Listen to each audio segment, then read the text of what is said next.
And for the second time, welcome, Brodies and Bays. This is the Dynasty Bros Fantasy Football Podcast, episode 114. This is where you come for your fantasy football needs and to chop it up about the latest NFL news. I am Dynasty Bro Dot, and I hope I'm looking and sounding a whole lot better this time around. Here with my co-bro. You are, bro. Everything sounds better, man. Dynasty Bro Vic, aka Chief Sosa FF, man. What's that? That's the thin Oreos, bro. Don't nobody eat the double stuff or the regular Oreos no more. You gotta have the thin ones now, bro. I didn't know that. Did nephew put you on to the thin Oreos? Honestly, my little cousin and all her friends came over and they bought them. Okay. And now I've been in on them for 2 days, bro. I'm preaching it. Got you. That sound fire. Hey, man. Good luck to everybody rolling into championship week. Look, I know it's been a rough year, man. Injuries, COVID, and the shit don't just happen where you can plan it out. It's happening the day of, the night before. This is something like we ain't never seen before. So I'm going to start off by saying good luck. I hope you already done been able to deal with the madness going on, man, because I know I didn't end up on the better end in some of my leagues. Sometimes I got over the hurdle, man. Vic, how you feeling, man, going into championship week? Luck of the draw, man, as far as, if your number gets called with your player having COVID and not having COVID. So, yeah, it's a dogfight right now, man. So I'm on edge every day, even on game day. You just can't take nothing for granted at this point, this late in the game. Like goofy shit, like me and Vic holding Tyler Huntley all week, seeing if Lamar gonna sit out. Lamar finally get cleared. Bro, we playing Huntley in our super flex. 24 hours, he's named starter. That man got COVID. That's like, bro, what the hell? That's what we dealing with now, man. It's crazy. But Team Fire, we prevailed, bro. We pulled through. We did, man. Dealing with a whole lot more stuff too, but I'm gonna save some of that for flag on the play. I know. But yeah, we'll get into that. And it's crazy. I already know your flag on the play, bro. The screenshots are funny, bro. Yeah. All right, so look, we back. We're gonna have a good episode, man. We got the what's the word. We're gonna touch on some of the top performers. We're gonna talk about where we exist, like so far, like in the playoffs. Pull all of them off. Did you manage to stay in some? So we're gonna cover all of that, man. And we still got to, say something good to the people at the end. And I feel like I'm gonna do some fantasy football preaching this time around at the end, man. I feel like it's a lot of people who need it. I'm with it. Sounds good, bro. Sounds like a plan. You ready to dive in? Yeah, man. Let's get straight into the hood TMZ, man. What's the word, bro? What's the word, man? Hate to start with some unfortunate news, but Hall of Fame coach John Madden passed this morning. So the NFL actually just issued a statement recently, just notifying us of that. So, as far as him, John Madden, great coach. I know he won a Super Bowl, won an AFL title, Hall of Famer, and he's also well known for his broadcasting presence and also the storied franchise that I talk about all the time, the game of Madden, man. So truly, one of the innovators and one of the faces of the NFL, and he's a legend, bro. So rest in peace to John Madden, and thank you for all your contributions, man, on and off the field, man. Like not just with football, even in broadcasting, bro. Yeah, bro. Just everything he was able to do, man, and he just means so much to the sport. When you hear John Madden, bro, you just think of football, bro. The video game is a staple, and I don't even be into it, but Vic be making me feel like I need to get into it. So shout out to John Madden, bro. Everything he's able to do for the NFL. Yep. All right, man. Another item here. So shout out to Bleacher Report Gridiron. John Lynch actually made a Twitter post on Christmas Eve. So apparently on Christmas Eve, I guess he accidentally liked a tweet on Twitter, and the tweet goes back to basically just saying someone had tweeted out, leave Jimmy in Nashville. And apparently John Lynch had liked the tweet, but he didn't realize he did it, apparently. And I'm sure it was an accident. But, so he basically just made a statement saying, hey, he didn't mean to do that. And, there's no public hate for Jimmy G. So, He cleaned it up, man. So what do you think, man? You think that was a accidental like? You think he was scrolling through Twitter to see what they was talking about the Niners and Jimmy G? What you think happened there? How do you accidentally like some shit, bro? Like on Twitter. Like it don't seem I understand the accident. I don't accidentally like some shit on Instagram, the double tap so easy. But like I feel like it's fragile. Twitter is just more of a you ain't trying to stop, do none of these situations. I don't know, man. I don't know. And what was he looking up under? Hashtags? Was he looking up under some Jimmy G hashtags? There's so many questions, bro. Yeah, he had. I don't know what he was looking at, but I'm sure as a GM, you're looking at 49ers Twitter, so you could just type in a search on your team and see what people are talking about. So I wouldn't be surprised. Now, if I was a GM, I wouldn't be too consumed in all that noise, but I'm not surprised the GM's interested in seeing, what the streets are talking about from a Twitter standpoint. So all you gotta do is check into the Hood TMZ with Dynasty Bro Vic. Hey, I don't know what to say to that, man. But look, let's get up out of there. Let's get up out of there. Right. We got some more stuff going down. So shout out to Bleacher Report again. So apparently Ravens defensive coordinator Don Martindale, before playing the Bengals, he made a comment. He said, quote, "I don't think we're ready to buy a gold jacket for Joe," unquote. So he's talking about Joe Burrow. That was the game. If you guys didn't see, Joe Burrow went off for 500 plus yards, lit the Ravens up. And then in the press conference, one of the, what do you call them? Can't think of their names. Like the interviewer, let's just call it that.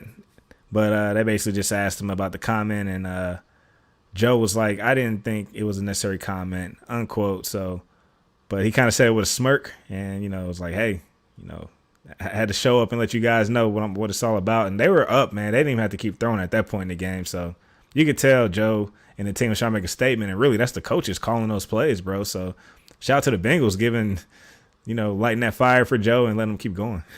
He did say last year when he was getting his ass whooped, they didn't lay off of them. They kept their foot on the gas. So that's true. Yeah, you can't fault them for that. That's bro. True. They have a 24-year-old Joe Mixon, a 21-year-old Jamar Chase, and like a 22-year-old T. Higgins, bro. That's fire. Yes, bro. The offense. Joe Burrow is, I think he's 24, 23, 24. He came out on the older side, but that don't mean nothing for a quarterback. The dynasty upside for the Bengals, bro, is through the roof. Not to mention Tyler Boyd. He's the perfect third receiver. You feel me? He just does what he needs to. And CJ Usama. That was a joke. That even though he's made plays this year. Yeah, if you need to stream, that's one of the guys I'm usually checking for to see if he's out there. Just given that's a high passing volume offense, so not mad at it. But now they can focus on building out their O-line. But clearly they get the ball out quick, but they still need to build around their O-line. And I won't be surprised if they draft a running back in the next year or two. So just given that, why not have a two-headed monster in the backfield, man? True that. Shout out to them, though. Shout out to Joe Burrow for ball. All right, man, let's keep it pushing, man. A couple more things, then we'll get out of here. I saw this on ESPN Plus. So Tom Brady actually has a special going on right now, sponsored by Under Armour, Man in the Arena. I haven't watched any episodes, but I saw like the description of episode 7, and I thought it was interesting. The reason why I'm calling this out is just because he reflects on Deflategate suspension while learning of his mother's cancer diagnosis and then leading the Patriots back from a 28-3 Super Bowl. So I just think that's a loaded episode, like Deflategate, but let's scoot that under the rug because here's the personal thing that's happening off the field, and not to take away from someone being diagnosed with cancer. That's definitely a big deal. And then also the triumph moment of rallying back from a Super Bowl. I just thought it's interesting. Go ahead. They got to keep the superhero thing going, man. So you got to jam pack it like that. You couldn't do the Deflategate by itself, man. That's too much to unpack and make somebody look bad. You got to show the bounce back all in the same episode, bro, for the hero feel. You feel me? Man. Yeah, I even just reading this description, I even just automatically had empathy for the guy just given, you dealing with your mom having cancer. I don't even want to talk about this. Deflategate, and the Deflategate impacts us as Colts fans. It took away from you being shitty because you said fuck deflate gate. And then in that Yeah, same sentence, it says, mom got cancer. yeah, And man. he led it team to a championship. It's too much, bro. I feel like if the other two things led first and the last thing was deflate gate, you could have built up to that anger, like after feeling bad. You can't go Yeah, from bro. angry to feeling bad. Hey, just letting them know, man. We see the play, man. That's all it is, man. These guys Dang, are good out slick. here, man. That might have went over some people's head, bro. But our eyes are open, man. Speaking of TV shows, not to butt in, just easy transition. I know we talked about it being awkward during the mid-season Hard Knocks, and I haven't really watched it, and I just remember that it's us, and I feel like I'm gonna go back and catch up on all of that because I feel like it's important to see what the hell we got going on. Because I ain't watching none of it, bro. That's real, bro. I've actually been thinking about that myself. Like, even being a Colts fan, I'll be honest, I wasn't initially interested, but seeing the type of season we're having, it's like, okay, now I'm interested. Because, we had that slow start. And, when you see Hard Knocks, usually it's a team that's not going anywhere that year. But this end season Hard Knocks for the Colts, man, like, Probably lit. it is, bro. And, we got a lot of great guys and personalities and people throughout the org in general with the Colts. So it's probably something good to see. Just to get to see some of these personalities up close. Big facts, big facts. I'm gonna start it tonight. Matter of fact, Is it over with? Like, as far as like, are they creating more episodes? I know it comes out every Wednesday. I have no clue to be honest. I literally haven't looked into it. Somebody was just talking about it, and I said, "Damn, I forgot all about that shit." So I'm gonna try to go catch up, watch all Okay, of it. If it's I'll there. probably catch it in the off season when football is off. So It don't even matter during the off season, bro. no, I'm with you, but yeah, man. But all right, let's one last thing here. So of course we got the college football playoffs and we got the bowl games going on right now. So I'm sure you guys seeing a lot of good football going on right now. But I do want to call out New Year's Eve this Friday, Cincinnati and Alabama. So that's number 4 and 1 seed. That kicks off at 3:30 Eastern on ESPN. And then you got Georgia and Michigan. So that's number 3 versus 2, 7:30 p.m. Eastern on ESPN as well, bro. So I gotta ask you, bro, who do you got as far as these first round of games, man? Cincinnati or Bama, and then Georgia or Michigan. Give me Bama. Even without John Mechie, I don't know if he's available. Um, give me Georgia.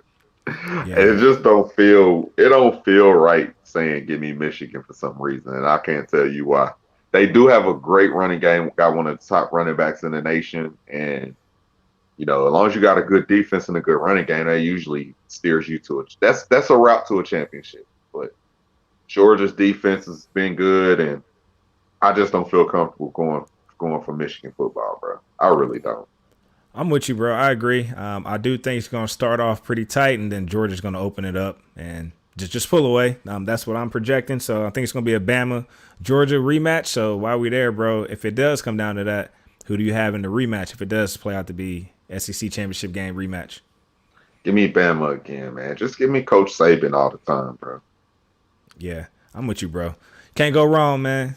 So I'm definitely going to place some bets. I'm not betting the house. I'm not that confident because it's football. Anything can happen, but I can tell you who I ain't betting on, who we ain't gonna be seeing in the championship. I'm not betting on Notre Dame, bro. Well, Notre actually, I'm betting Dame. against them, but that's easy money, how, bro. how you know I was gonna say Notre Dame? Easy money, man. Easy money. What up, Cam? You know who I was thinking about watching Ian Book last night? Boom. Yeah. Boom, bro. All right, man. Let's keep it pushing, man. That's the last thing I got for what's the word. Anything else you want to add in before we get into the flag on the play? Nah, bro. Let's get into the flag, bro. I'm giving you the whole floor for flag on the play. If you need me to chime in, let me know. It's all on you, though, bro. Lay the land of the flag on the play to these people. All right, I got 2, and I actually forgot the main one, but I'm glad it actually came back to me, which is the obvious flag. So I'm gonna start with the lesser of the 2. But I don't know if you guys saw, but this was actually Sunday night, man. Washington football team against the Dallas Cowboys. You saw 2 teammates get into it. So my flag goes to Daron Payne, defensive lineman for the Washington football team. He and fellow teammate Jonathan Allen, who's also a defensive lineman, got to an argument. And really in the clip, you see Daron Payne just, standing up and standing over Jonathan and just getting in his face kind of, and then he pokes him on the forehead, and then out of nowhere you just see Jonathan Allen just turn and throw a punch. So how do you feel about that, man? Like, I get it, it's football, things, get heated on the sideline. I don't know if they're talking about assignments or just a lot of frustration since they're getting blown out. But do you feel that man crossed the line? Yeah, bro, you gotta keep that in house too, bro. You can't do that shit out there on the field, bro. That's not cool, bro. Man, you can't do none of that. You can't touch him. You can't put hands. So do you feel Jonathan Allen had the right reaction swinging on that man, or should he have shoved him? Like, what do you think? Bro, you can't tell nobody how to react. Somebody taught me that a long time ago. It was like, that's true. Whatever you do to somebody, if they take it to the extreme, you can't say, damn, they overdid it. That's unfair, bro. Whatever you do to somebody, however they want to react, that's on them. Long as they're able to face their consequences to how they react, then you can't tell them how to react. Hey, that's a great response, and that makes sense. And I'm sure that caught Jonathan Allen off guard. That's why he swung, because he was already pissed. They both were pissed. So for you to like touch me and poke my forehead, so you're right, bro. Like, I agree. I'm actually not mad at that reaction coming from him. Turn up then. Hey, take that shit in the locker room next time. Yeah. And then my second flag goes to the NFL, bro. They've playing musical chairs with this COVID protocol stuff. So at the beginning of the year, off season, they laid out the protocols. They said there weren't going to be any changes. Fast forward this past couple of weeks, they made changes to the protocol, bro. So situation where my understanding, if you're not showing any symptoms, you're able to come back, within 5 days. To me, that's moving the target. So, and also to me, that's putting players at risk, because you can have COVID even though you're not showing symptoms, so you're basically still cleared to play. But it looks like they did kind of walk that back a little bit, because we were really following this Travis Kelce, at least his availability, because he was a guy that potentially could have came back, but of course the reports came out, he didn't clear the protocol. So I think they were smart, man. I think they handled that one right. I'm pretty sure he would have handled it. Tyreek. Yeah, gave him Tyreek, was like, bro, we can't give you all of them, bro. Yeah. That's what happened. So they had to walk it back. Go ahead. I got a bigger flag on the play, which I thought was one of your flags on the play. So I'm going to just throw it out there, and I apologize if you don't want to bring this to the podcast. Flag on the play to people that get arrogant and cocky about their football teams and fantasy, man, and not understanding that, you need some luck. It does take some skill to be able to put your best rosters in. But, like, your team is not better than anybody on a week-to-week basis. You put your best guys out there and you hope that you win. So that's the first thing. 2, shout out to the guys that basically tell people what they not going to do in an outcome. You're not going to make the playoffs. Your team's sad. Do all of this. So I want to make a flag on the play to anybody that done told somebody what they wasn't going to do this season, and that person basically done shut them up, basically, and looked at them wrong. So I'm going to say that to say Vic had to senior somebody this weekend. And let's talk about it, man. And look, I don't look to senior people, but I will say this. Let me start with this. I'll be honest. I got 2 home, pod leagues, but this league I'm in is competitive. It's fun. It's a lot of competitive trash talk, and it's not disrespectful. So guys respect each other. I've never seen, anybody go overboard or take things the wrong way. So that league is Ashley the Classy. So shout out to all the guys in that league. That's literally my most fun and favorite league. But I did have a guy, this is probably about 2 months ago, and this is where I was like 8th seed, 7th seed, team was trash. He was like, "You're not gonna make the playoffs," and I was like, "Bro, I just want 6th seed." I was like, regular season champs get popped all the time. I just want to get in. I don't care who I play. He's like, "You're not gonna make the playoffs." I was like, "All right." So fast forward, I ended up getting in the 6th seed, playing him in the second round. So he's the number 2 seed. I beat him, bro. Wasn't by a lot, but he got the job done. And now I'm on to the championship game to play the 1 seed. So just, again, we preach it all the time. It's all about just getting in, just like football. Any given Sunday, and everything you preached earlier about, man, you just hope your guys perform. What's up? Fuck that. Vic being humble. This guy said he wasn't gonna make the playoffs.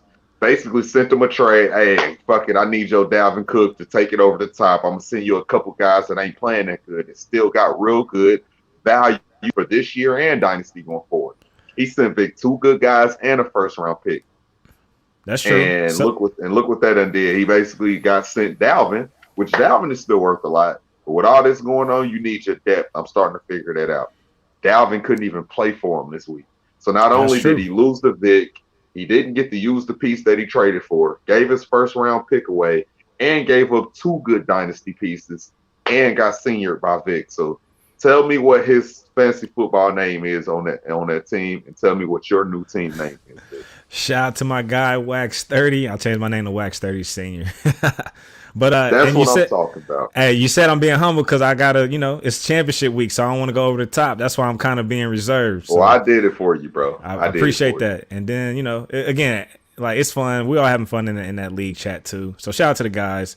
Yeah, so I know that's all fun, but all jokes aside, man, understand that you win don't make you just like a smarter, superly advanced, better fantasy football player than anybody. We all need some luck. We all need health to swing our way. We all need momentum. It's stringing together some hot weeks, man. All of that stuff matters in fantasy football. So don't act like you just this fantasy football guy because you on a 6-game winning streak. It don't work like that. Yeah, I said it off top, man. Regular season champs get popped all the time. So, but again, I'm gonna leave it at that, man. So I'm focused on the championship. So, backtracking to the NFL, bro. I have a feeling, and again, I'm just putting it out there. I could be wrong. Could be a Vic theory. I could live with that. Of course, like nationally, we see COVID cases spiking up right now. Man, I'm wondering if a lot of these guys that are testing positive, I'm wondering if they're even showing symptoms, meaning are they asymptomatic, but they're still coming back with positive tests? It just kind of feels like the NFL is trying to get all this COVID stuff out the way. Granted, we're dealing with people and their health, but I'm just wondering how many of these guys are testing, not positive and not showing these symptoms. And if so, it just leads me to think, okay, come the NFL playoffs, when guys are actually showing symptoms, there's no way to scoot this under the rug. So I don't know if they're putting out, false tests that are showing positive results just to kind of keep things going from a revenue standpoint. But that's just where my brain goes when I just see COVID spike up all of a sudden across the league. But granted, it is spiking up across the country. I'm just wondering how many of these guys are actually showing symptoms that are getting these positive tests. What are your thoughts on that, man? I don't know, but your Vic theories be like this, my nigga. I know, bro. That's just how I look at shit, man. I'm just like, man, what is happening right now? Like all of a sudden, COVID spiking up across the league. Kelsey can come back, he can't come back. Like, you know what I mean? Like when you move the goalposts like that, it makes you question some things. My guy said COVID going up in the league like it ain't going up in America. It is. Hey, I believe COVID's a real thing. I'm getting the booster tomorrow. But you gotta look at the NFL though. It's just how they moving, bro. Just makes you wonder, man. I would just like to see it. I'm just curious what those numbers look like. Oh, you're a character, bro. Hey, Vic is a character. If you done with what's the word, tell them people where they can follow you at, bro, because you're a character, bro, and everybody needs to follow you, bro. Where can they follow you at? People probably what? Like what? Like look. Follow me at Chiefs FF, man. yeah, the earth flat. That's it. I'm not on that train, bro. I'm not on the Kyrie train. Oh man, follow me at DynastyBros on Instagram and Twitter. Follow the main Instagram handle DynastyBrosFF for your quickest Vic theories, man, coming straight at you. You feel me? I'm just wondering, bro. Just want to see some stuff. it just make you think. It makes you wonder. All right, bro. Hey, let's get to some injuries real quick, man. All right, let's get into it. All right, this is important. We could talk about this for a little bit, man. James Robinson tore his Achilles. Wish you good health on the way to bounce back on the recovery. I did the same thing. It's a scary ass, injury to have. 6 to 9 month recovery. They drafted a first round super talented Travis Etienne this year that already done been playing with Trevor Lawrence back in their college days at Clemson. as good as James Robinson looked when they finally was giving him the boatload this year and last year, is this the end of James Robinson as a dynasty player? Seeing how he wasn't drafted, I don't know what kind of appearance he could make next year, and Travis Etienne to be back fully healthy, getting all the reps in training camp, off season, everything. What do you feel about James Robinson right now going forward, bro? I still like James Robinson, and if I'm the Jags, I would basically run a two-headed monster show. That makes sense to me. I don't feel you have to put Travis Etienne in a workhorse space, like a CMC. I mean, just look at it. When you do that, these guys seem to fizzle out once they hit, at least once they get past their rookie contract. That's when the injuries really start to come in. And of course, he's coming into the league with that injury, with the foot. So just even given that, why not keep a second back around just to share the load, man? And, look at guys like Zeke, not as explosive anymore right now. So to me, why not? Why not keep two? But from a dynasty standpoint, I still like James Robinson. True that. I do feel like he lost a little bit of value. He could have kept the momentum going of looking good, and now having to be put on the shelf kind of makes me nervous. Yeah, so we'll just see how Travis Etienne looks going forward. If he looks like a guy that can play a 3-down role, which he could coming out of Clemson, it might be hard to take him off the field. Let's get into another guy that talking about hard to take off the field. I don't know if it's that hard anymore because I watched the game, man. Bro, Daryl Williams runs hard for Kansas City. That's why he stays on the field. It's not just a pass catching thing. And I don't know if Clyde Edwards-Helaire is just trying to shuffle his feet too much, wait for the open space instead of just attacking. They have two different run styles, man. But Clyde Edwards-Helaire got x-rays on his collarbone. They were negative. So, we'll see if he has to miss time, especially going into this week. But just in general, how do you feel about Clyde going forward? Daryl Williams, they like him. They're going to play him. And like as I was watching the game this week, he looks like he makes the most sense sometimes for this offense, bro. It sucks to say that, but how do you feel about Clyde, bro? I mean, for me, Clyde's ceiling is, RB2. And I feel like at this point, Kansas City, it's almost like they're obligated to run their first round draft pick.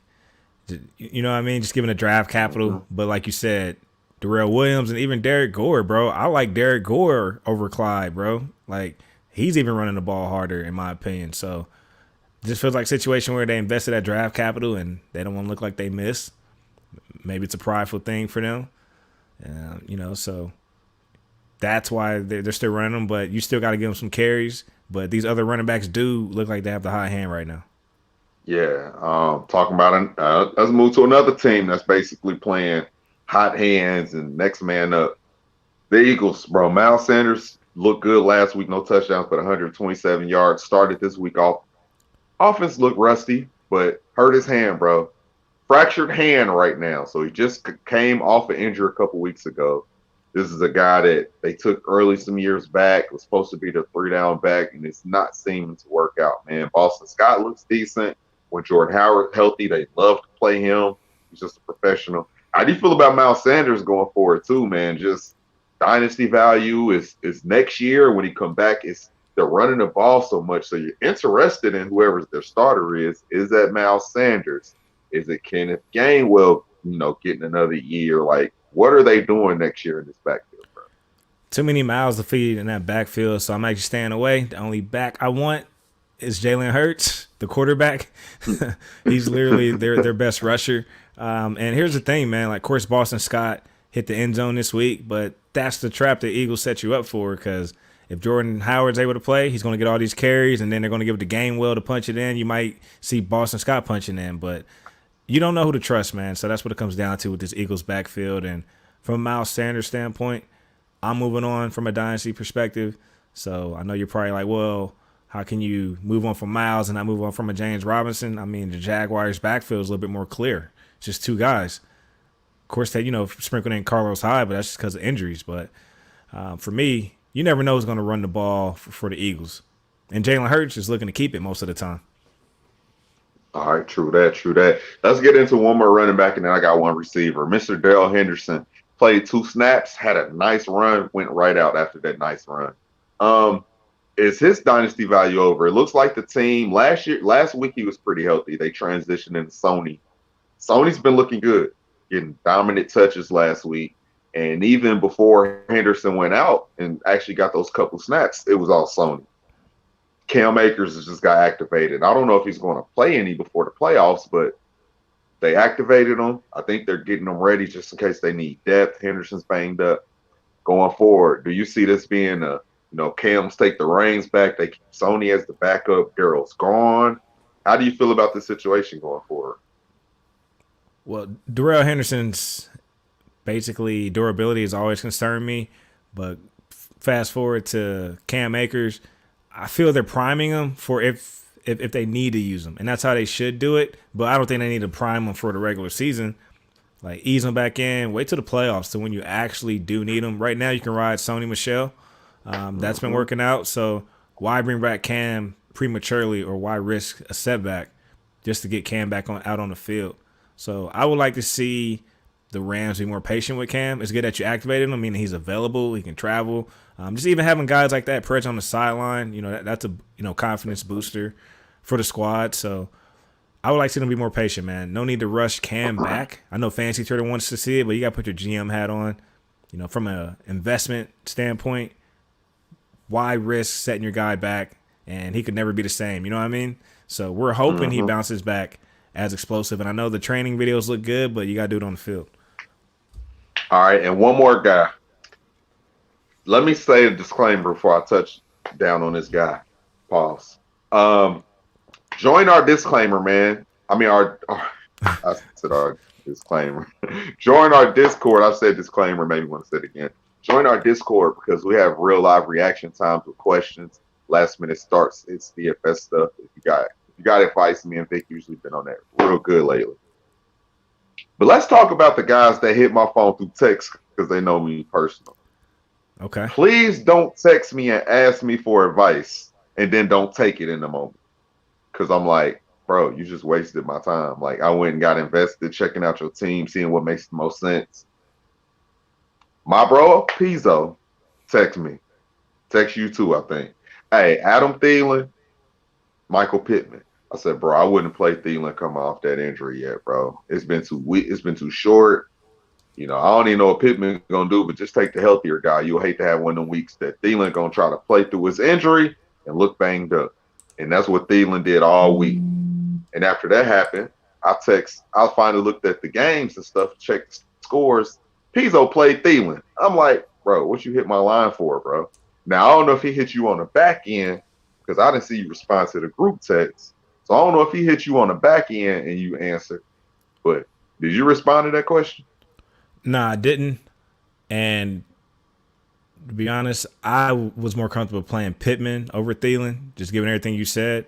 But I will always say this: when people come for advice, I always fall back on, hey, trust your gut. You know what I mean? Like, here's my input, here's how I see it. But at the end of the day, if you're really stuck on the fence, if you're still in the middle after that, then go with your gut. So to me, when people reach out for advice, it's really not it shouldn't be a swaying situation like, here's why you need to do this, and you know what I mean? Because that can backfire on you as the person that's giving advice. It's just like, hey, here's what I'm considering. Here's what you could consider. Here's another outlook or perspective on this. Now that you have a little bit more information, make the best decision for you.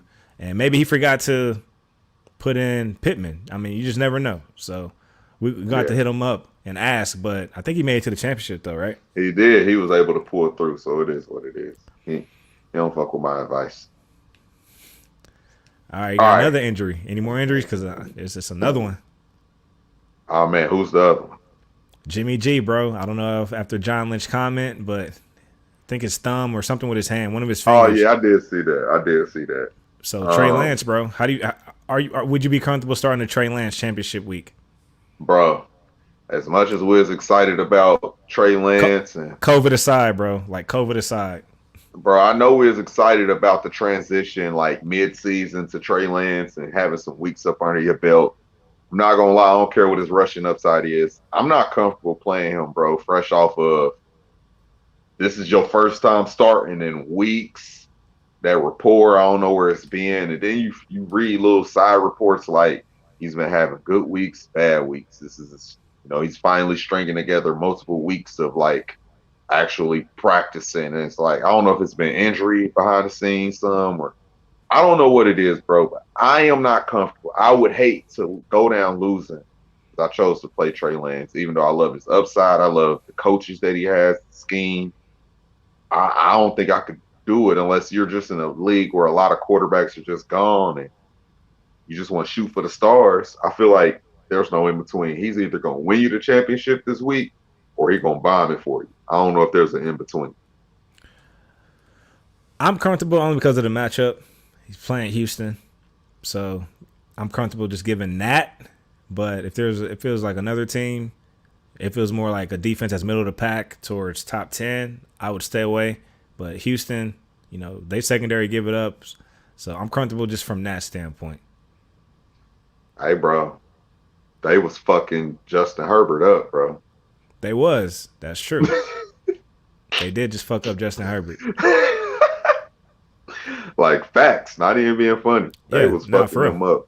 And he probably felt a little uncomfortable without Austin Eckler. He's such a safety blanket for him. But nah, they was getting active against them. So that's all the injuries I got though, bro. All right, I do want to say this. Colts O-line is banged up. I think all their starters are out. So, that's something to watch. And a lot of people lean on Jonathan Taylor. And there's also going to be no Carson Wentz due to COVID.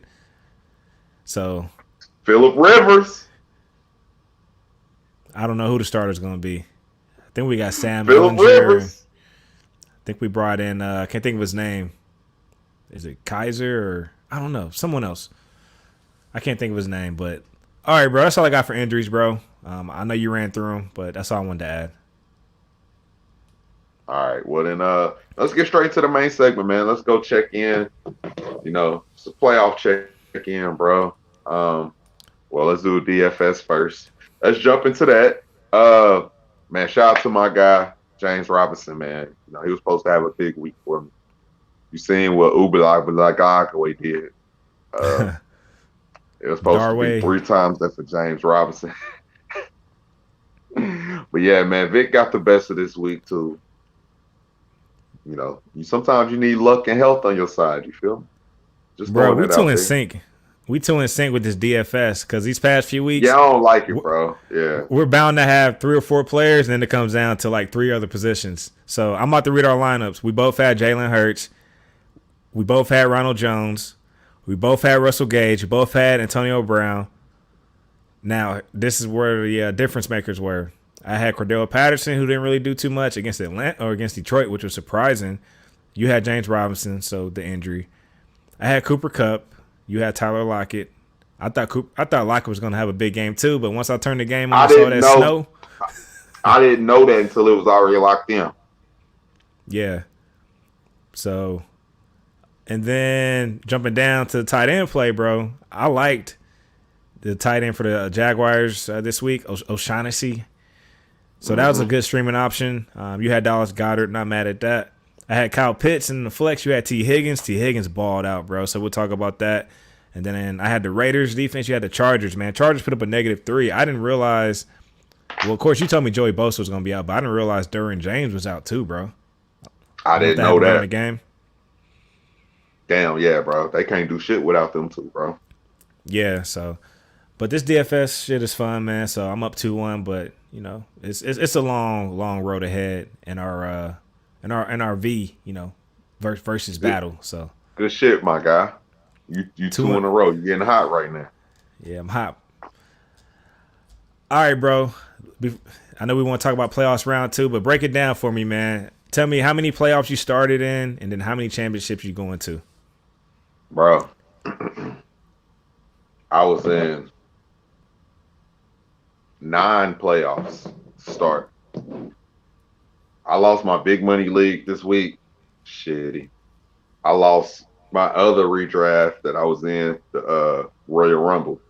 So I'm really out of both redrafts. I got 2 MFL leagues that I'm still in, one with you, one on my own.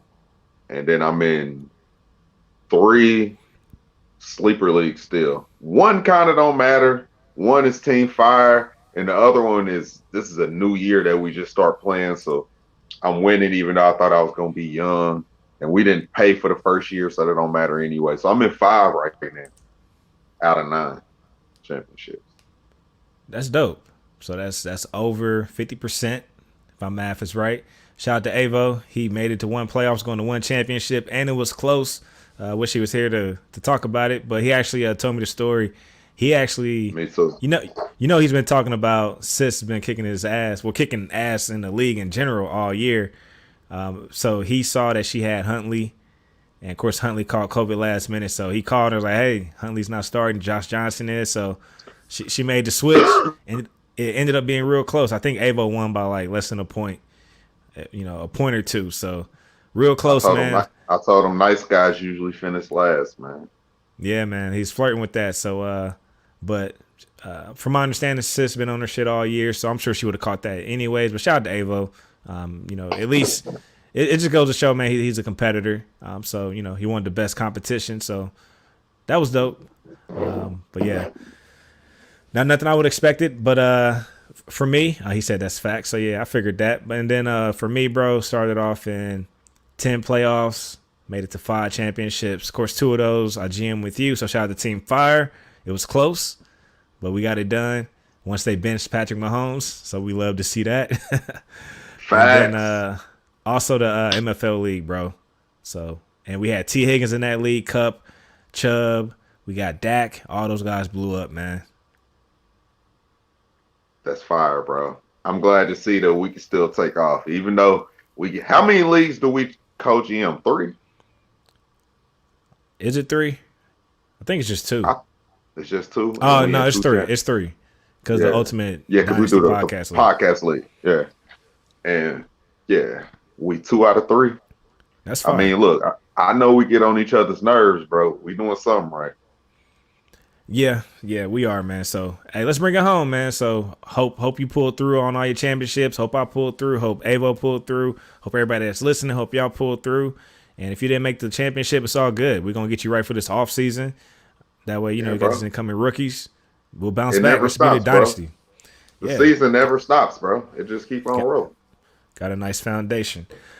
All right, bro. Let's get into some of these top performers, man, on the week. So I'm going to call out the top performers. You let me know who stands out to you and, just talk about them. So top performer at the QB spot, Joe Burrow, man, 38 points from a fantasy perspective, 525 passing yards, 4 passing TDs, no interceptions against the Baltimore Ravens. And then number 2, Josh Allen, 31 fantasy points, played against New England. They went up to Foxborough. It was clear. It was cold, but it was clear. 314 passing yards, 3 passing TDs. Dak aired it out against the Washington football team on Sunday night. 30 fantasy points, 330 passing yards, 4 passing TDs. Zach Wilson, number 4, 23 fantasy points, 102 passing yards, and 100 or at least 1 passing TD. He did get some yardage on the ground. So he actually had 91 rushing yards, bro, in a TD. And then Pat Mahomes, 21 points, 258 passing yards, 3 TDs. He could have did more, man, but they benched him against the Steelers. So what do you want to talk about out of that list? I'm not going to talk Joe Burrow. I feel like we kind of talked about him in the news a little bit. You don't want Zach Wilson, do you? I'm pretty sure you don't. Let me talk Zach Wilson. Go ahead. Okay, well, let me talk Josh then. I'm going to talk Josh. I'll talk Josh. Okay. Look, Josh Allen, he had Stephon Diggs, but let's talk about a man who did it with Isaiah McKenzie against the New England Patriots, bro. This is a guy that was down. He was down Sanders, and he was down Beasley. He was down Gabe Davis too, right? Yeah, you're right. Yeah, bro. Basically, just tons of weapons that he usually has. He was without. So, just shows you that he's a stud, bro, for a reason. I think at one point you may have asked me about playing somebody over Josh Allen, and I'm like, bro, you picked Josh Allen to be your stud quarterback, bro. It might not have been this week. It might have been a couple weeks ago, but that's what you take him for. If you're going to jump out the window and take QB early, you better play that QB and just take the L's with him, take the dubs with him, because that's what you took him early for. And they should be able to do it in any type of situation, bro. So shout out to Josh Allen, man, doing it against New England with a ton of his weapons missing, bro. It's fire. Yeah, it was this week, and it was a no-brainer after I put the question out there because my only other options was Kirk Cousins and Tua. So, like you said, I'm glad I stuck with my guy. He balled out for me and helped. Literally, if I would have played anybody else, I wouldn't be in that championship. And that's the league where I was 6 seed, knocked out the 2 seed. So trust my guy. I do want to shout out Joe Burrow, top 5 dynasty QB. We love Higgins. We love Chase. You got Boyd. They got Mixon. He catches passes. It's official, bro. I'll be honest. I had him outside my top 5 at the beginning of the year, but at this point, we love the weapons. They're airing it out. He owns the Baltimore Ravens right now. You know what I mean? So if you just look at every time he's played the Ravens, he's balled out against them. So, and then moving on, Zach Wilson. I wanted to highlight him. I do want to hear what you got to say about him. I know Zach wasn't one of my favorites coming in, but I will say this: I do like his feet. I do like how he extends plays. I'm still not in on him, but I will give him credit where credit's due. He creates and he extends plays, and he is a playmaker. I will give him that, man. So hopefully he can continue to build upon that, and hopefully, really, man, his weapons can stay healthy for him. So I think that'll help him out because that offense really hasn't had a chance to really get a rhythm. So I will fully acknowledge that. All their guys, one receiver gets healthy, the next one goes out, or their running back gets healthy, next one goes out. You know what I mean? So Zach hasn't really had a chance to really have all his pieces together healthy. And that's why I give him not a pass, because you still got to go out there and put up some tape to make you look like you got some upside. And he did that this week. You can see he got the rushing chops. Elijah Moore isn't playing right now. He's banged up. Michael Carter just came back from injury, getting back into the swing of things. Those are his 2 main weapons. He ain't really got to play with either one of them all year. He was banged up for a while. And it's just a lot going on. And technically, we loved what they tried to do and give him pieces, but this offseason wasn't the best as far as going to go get weapons. You go get a Keelan Cole and a Corey Davis, and we act like, oh my gosh, they're doing a lot for him. Nah, I think between him and Mac Jones, they are still got so much growth to do personally, and when they get some actual real weapons around them, I think both of them got no choice but to keep going up. But it was a good sign to see some actual upside on film this week, man. He looked good. Yeah, man, I definitely want to get better about my own biases because at the end of the day, you can't be getting better at dynasty if you hold on to a bias. So I want to make sure I'm fully acknowledging when a guy is flashing or if he's improving. And, a lot of these rookies, I may not like them coming in, but I still leave room for them to grow within the game while understanding their situation. So new head coach, organization basically trying to establish a new identity. Pieces have been in and out the lineup. But from what I'm seeing, he certainly has room to grow at the end of the day. So I like what I saw this week with his feet. So, yeah. All right, man. Let's get to these running backs, top 5 performers. Justin Jackson, man. So, of course, he got the nod from Austin Eckler, the man himself, man. Fantasy football's biggest NFL advocate, from a player that's in the league. Huge advocate for fantasy football, so shout out to him. But Justin Jackson, 33 fantasy points, 64 yards on the ground, 11 carries, 2 touchdowns, and 8 catches, 98 yards, man. So, yeah, dominant game, bro, against Houston. Joe Mixon, 31 fantasy points, 65 rushing yards, 70 receiving yards, bro. Rushing touchdown, receiving touchdown. A long pass down the field towards the end of the game there from Joe Burrow, trying to get that 500 piece. And then Rex Burkhead, man, stepping in for the Houston Texans, 28 fantasy points. I didn't start Rex Burkhead, but I'm sure some people did. And it paid dividends, though. 149 rushing yards, bro. Like, he did damage, man, and 2 rushing TDs. So he did his thing. And then Damian Harris, he balled out, man. 28 fantasy points, 103 rushing yards. He did his thing, bro. 3 rushing TDs. And then the number 5 performance, Nick Chubb, bro, going into Green Bay. 27 fantasy points on Saturday. 126 rushing yards, 58 receiving yards, rushing TD. So who you want to talk about those 3? Man, look, the Chargers, the way they run their running back, always going to be relevant. Guy come in and got 8 catches. Not as a talented pass catcher as Austin Eckler. Still going to force him the ball. It's part of the offense. It's how they move the ball. They run the ball through short passes. That's how they're going to keep the running backs involved. You have a quarterback as talented as Herbert, you're going to always be in position to score. He got into the end zone a couple times, but just in general, like, you can pretty much lock that in, bro. Whoever's healthy If they get the nod, they're going to be a good play, the Chargers running back. So if it's not Eckler, next man up, it's going to be a good play. You should feel confident in it. So shout out to Justin Jackson / whoever the running back is for the Chargers. I didn't start Justin Jackson. I actually played keep away. And I probably should have played him, and I know that sounds crazy. I actually ran Josh Jacobs and Cordell Patterson over Those him. are your guys, though. They got you Yeah. to the championship. That's true. That's true. So, but I definitely didn't see that type of performance coming from Justin Jackson. So shout out to him. If there's no Eckler this week, but I think he is coming back because he was out on COVID, I believe. But if there's Justin Jackson, without an Eckler, I'd run Justin again. Rex Burkhead, man, if you left him on the bench and you got other guys, I wouldn't trust Rex Burkhead to do what he did again this week, especially against the 49ers. But if you don't have any other options, I'm not mad at it. But I do want to highlight Damian Harris. I know there was no Ramondre Stevenson. Damian looks good running the ball right now. New England wants to run the ball right now. They want to continue to boost Mac's confidence. You take pressure off him by running the ball. They got Jacksonville next, so I'm expecting Damian to keep rolling, bro. Yeah, bro. All right, man, let's breeze through the wide receivers and the tight end. So tight end, number one, or at least wide receivers, number one performance, T. Higgins, bro, 43 fantasy points, 12 catches, 194 yards, 2 touchdowns. He also mossed 2 dudes on the same play. Two dudes, same play. Bro. Same play, man. And then you got Devontae Adams, 33 fantasy points, 10 catches, 114 yards, 2 touchdowns against the Browns on Saturday.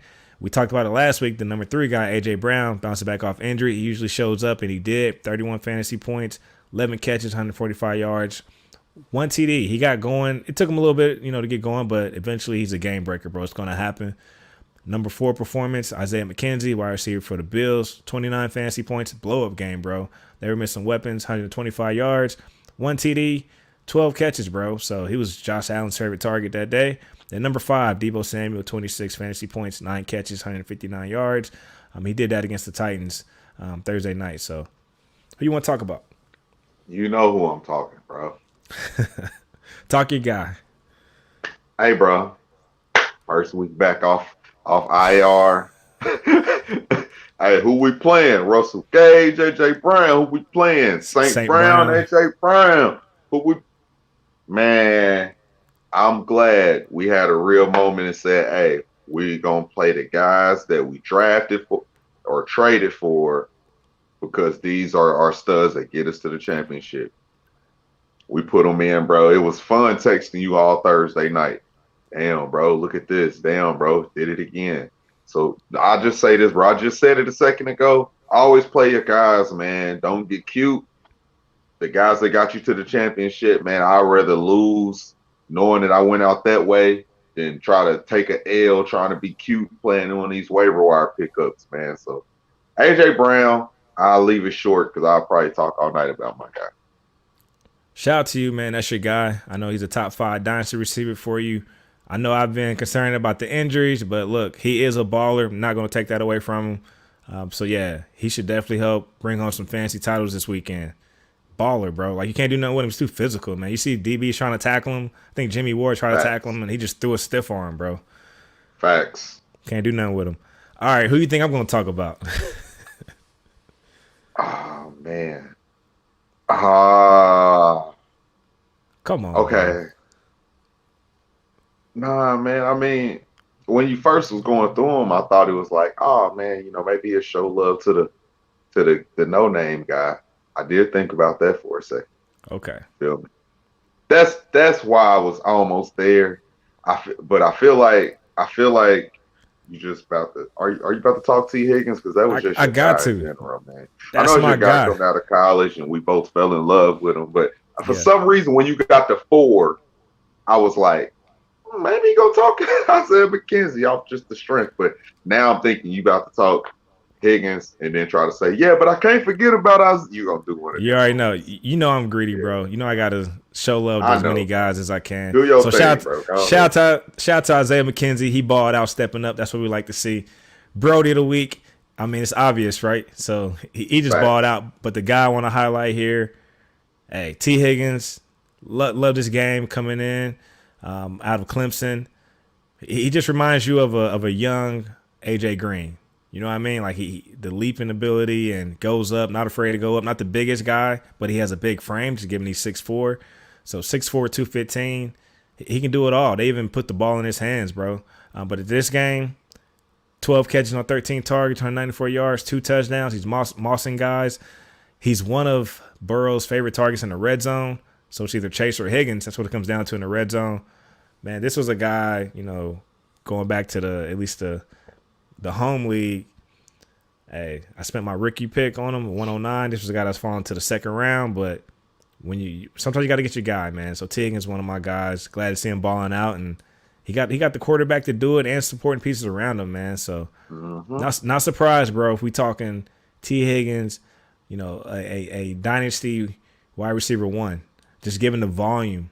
Because if Joe Burrow's throwing the ball 40-plus times and there's a couple touchdowns out there for T. Higgins or 10-plus targets a game, that's a formula for a wide receiver 1. I'm not saying the overall one, but definitely top 12 finish. So let me see where he's at right now. He's number 17 right now, but he missed a couple of games early on. But he's been on the field ever since he got over that injury bug, after week 4. All right. Okay, let's get to the tight ends, bro. Yep, number 1 performance, man. Mark Andrews, 26 points. He balls out with any QB. That's what it comes down to. QB, Lamar, bro. Huntley, Josh Johnson, it don't matter.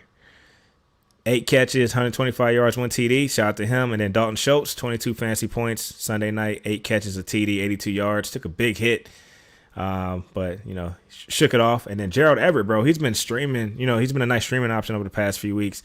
16 points, 4 catches, 68 yards, and a TD. Number 3 spot. Let's shout out the guy who made the Pro Bowl, Kyle Pitts, as a rookie. That's fire. So 16 fantasy points, 6 catches, 100 yards, man. He's on track for a 1,000-yard season. And then number 5, Zach Ertz for the Cardinals, 13 points, 8 catches, 54 yards, and hit the end zone, but you take 13 points.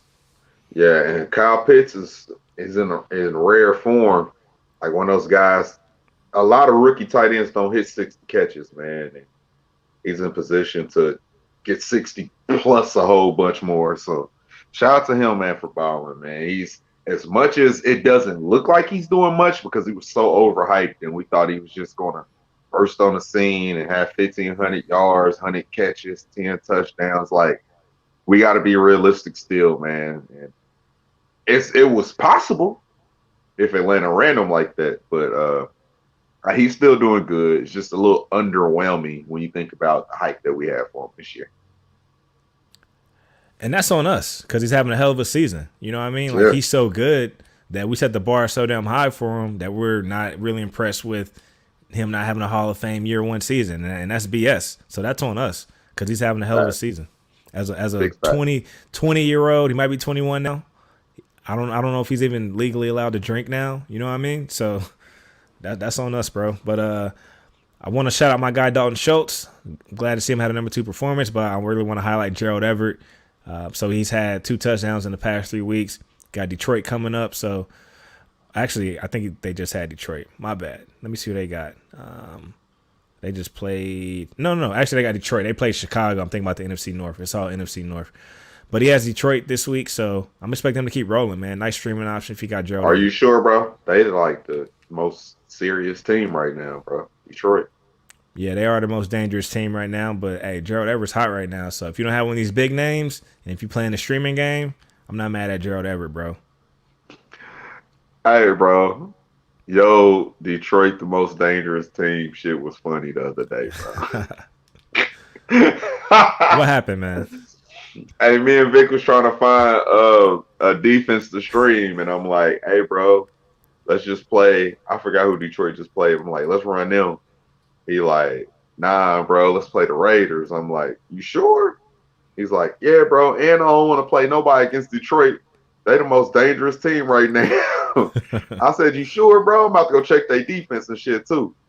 I went to go check their defense. He gave me this disclaimer before I pull it up. Bro, don't look at the start of the season. You got to look at the most recent games. I went to last week's shit, and they had a -3 against Denver. I said, bro, what Denver defense are you looking at, bro? I mean, I was like, what Detroit defense you looking at? And it's just a laugh moment because, I don't know. Sometimes we have to remember that what we see in real life football don't carry over to fantasy. So like he Yeah, might have seen them competing and putting up good defensive effort against these teams for a couple weeks, but that don't mean they had a good fantasy scoring defense, bro.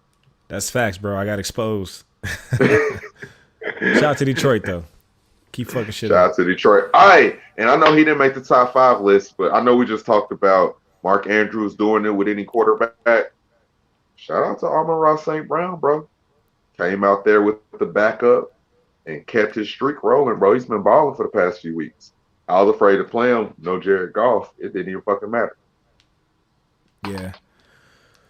All right, bro. I know we about to get into this closing real quick, man. Let's just check in on the set it and forget it, man. We ain't got to spend too much time, but how you feeling about your guys?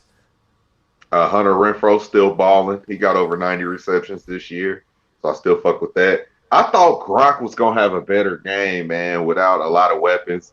It just looked like, it turned into the AB show. He was racking up so many targets, and it is what it is. They was trying to throw it to Ronald Jones. He looked so bad catching the ball.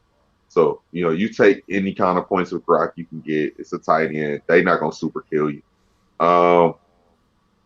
Antonio Gibson, he came into, I told you, man, the only scary thing with him is he's always banged up. So he came into the game, a game time decision, and he ended up playing.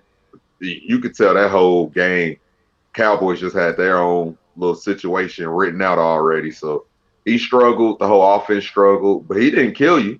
He just didn't have no blow-up game. I think he had like 13 points. You take that. That's not a killer. And my quarterback, I can't even remember who my quarterback was, Jimmy Garoppolo, getting banged up. But Debo does so much for the team, and I thought he was going to be able to support, all three of those guys, Kittle, Ayuk, and Debo. But Debo out there still running the ball a lot, scoring touchdowns and racking up yards that way. Makes it hard for him to move the ball down the field, but, Garoppolo still done been a good play for a couple weeks. Just no blow-up game. Gotcha. Shout out to Avo. He said his Green Bay lineup's holding him down. Rodgers, Adams, and Jones. That's fire. All right, man. My guy, Taysom Hill, not the best performers against Tampa Bay. A little bit of a tougher matchup. And then we didn't get to see him last week given COVID. We saw Ian Book. So, hey, that offense needs Taysom Hill back ASAP. And then let's keep it pushing. Josh Jacobs, man, he actually had 27 carries, 129 yards, but from a PPR standpoint, only 10 points. But again, I do love the volume. He got my Colts, so they're coming to town this weekend. Raiders will be in town, so hoping Josh Jacobs hit the end zone. We got some linebackers out this week. I think all of our starting linebackers are out. So no Darius Leonard, and them flats is always open. Y'all saw what Chase Edmonds did, man, catching passes. So I know. Hopefully Josh Jacobs has a nice PPR week. And then my wide receiver, bro, I'm disappointed in this one, Van Jefferson. So, of course, he's staying out there on the field, but just not really, at least finding the end zone or getting it done. This week he didn't really see too many targets, but last week all the targets were there, just wasn't doing nothing. So, bro, Stafford struggled this week, bro. He yeah, was one of the worst games of his season this week. So, yeah, I'm going to give Van Jefferson a pass because Stafford looked so bad, bro. Yeah. All right, and then my last guy, Dawson Knox, man. So he hit the end zone this past week, so we'll take 9 points from a Dawson Knox in the Josh Allen offense. So more to come, man. Hopefully these guys all bounce back, man, for a championship week. So looking forward to that. Big facts. All right, let's get into this closing to say something good to the people. This is where we come, share our platform to be able to announce some things we're going through, the highs and lows, just be able to talk to our brothers, our friends, our family, listeners, everything. Listeners are our family. So that's where we come, just lay it all on the table, man. Be able to discuss what's going on, catch up, check in, mental check in. This is important. So I'll go ahead and jump it off, man. I want to say this. Two things. Fantasy football. It's never over until it's over. Until somebody's crowned a championship, it's never over. Make sure you're still paying attention to waiver wires and any kind of dynasty keeper leagues. You never know if there's any gems that are going to pop up. Perfect time to make sure you check in your trades deadlines. If they're still open, try to go shop some guys won't help your team next year, but might be able to help somebody right now during their playoff run. You might be able to come up. I just did a trade. I just sold off a bunch of backup guys that are playing right now because they have for sure starters in front of them and got me a starting running back. Guy making a playoff push. Smart moves to make. Those are smart moves to make. The year's not over. and you still got a week or maybe two, depends on when your championship week is, to try to do a trade that matters for your team right now rolling into the next year. That's the fantasy football. Say something good to the people. The second thing is check in with your people. Mental health is real, and don't abuse it. Don't not make sure you okay. Don't go not get the proper help. One of the best things I ever did was go talk to a therapist. Helped me out so much. And make sure your bullshit you try to figure out before everybody else gets wrapped into your bullshit. Because that's the worst thing to do is you get yourself into some bullshit, then it brings everybody else down because now everybody's going through it emotionally, whether it be sad, whether it be mad. Just make sure that we all trying our best to get our endeavors in order, take care of ourselves. So that help protect the people around us, friends and family. So that's my back end. Say something good to the people outside of fantasy. All right, I'm going to start with the real life, then I'll end with fantasy. Real life, just to add on to yours, make sure you have people around you that hold you accountable. That's going to, let you know where you're right and let you know where you're wrong. But at the end of the day, they'll support you with helping you being better. If you're committed to being better, like you have to want to be better. We can't want it for you. And yeah, man, just like you said, bro, because there are times where people like to play victim. And then there are times where if you're taking on that role, there may be a moment where you really, really need people to help you out. But then people may not take you as serious as given how you moved in the previous time. So things like that, man. So just make sure you're moving accordingly, man. And you guys hold me accountable. I hold you guys accountable. And at the end of the day, we help each other get better, man. So I appreciate you guys. I don't take that for granted. On the fantasy side, bro, if you're in a redraft league and you didn't make the championship or playoffs, no need to be making waiver wire moves. But if you're in a dynasty league, I get it if you want to make some waiver wire moves, but I'm not really making any moves if I'm not in the playoffs. But I'm not mad at it. But that's just what I want to end on. Nah, make sure bro. you guys, go ahead. You have to do that, bro. I would hate to, I don't want to run into like if the past couple of weeks, if you knew you was out the playoff run, what's the guy from Detroit? Amon St. Brown? No. The running back right now. Craig Reynolds. We all know it's Swift, but we see Swift had a banged up year. Jamal Williams, seeing he's so banged up. You don't want to miss out on a guy that could like be strategic to your lineup next year. Like it's unfair to say in Dynasty I shouldn't do no waiver wire moves. Like it's Dynasty, it's year round. Like I'm not just letting you have this guy rolling into next year just because you in the playoffs and I'm not. So I strategically think it's smart to keep on competing, and it keeps you on your P's and Q's. Once you log out and check out from your league, you check out from everything that's going on. So I don't think you should ever check out because once you check out, you setting yourself back. There's always people staying ahead of the game and seeing what everybody else is doing. That's how you keep your options open and be able to just make the team the best they can be. So in Dynasty, you have to keep on looking for that. Find a gym or something. I'm with you on that. But redraft, if you're out, no need to be on the waiver wire. So yeah, that's fake. Fucked up. All right, bro. Anything else before we get out of here? Man, I appreciate everybody, man. I appreciate you, bro. We done did a lot of talking this week, and I appreciate you letting me vent, hearing me out, man. So good luck, bro. No doubt, man. I'm here for you, and I hope everybody enjoyed Christmas if you celebrate. Otherwise, hope you're enjoying the holiday season. Thanks for listening to the Dynasty Bros podcast. Continue to stay safe out there. I know we got New Year's coming up, New Year's Eve. Yeah. Make sure you be smart. Don't be out there drinking and driving. If you do drink, get a ride share or have a designated driver for you. But let's be smart.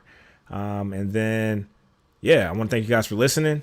Looking forward to next week when we come back in, talk about the victory lap, and show you guys how to dominate your league going to the offseason too, man. So be sure to subscribe to the podcast wherever you listen to Dynasty Bros FF.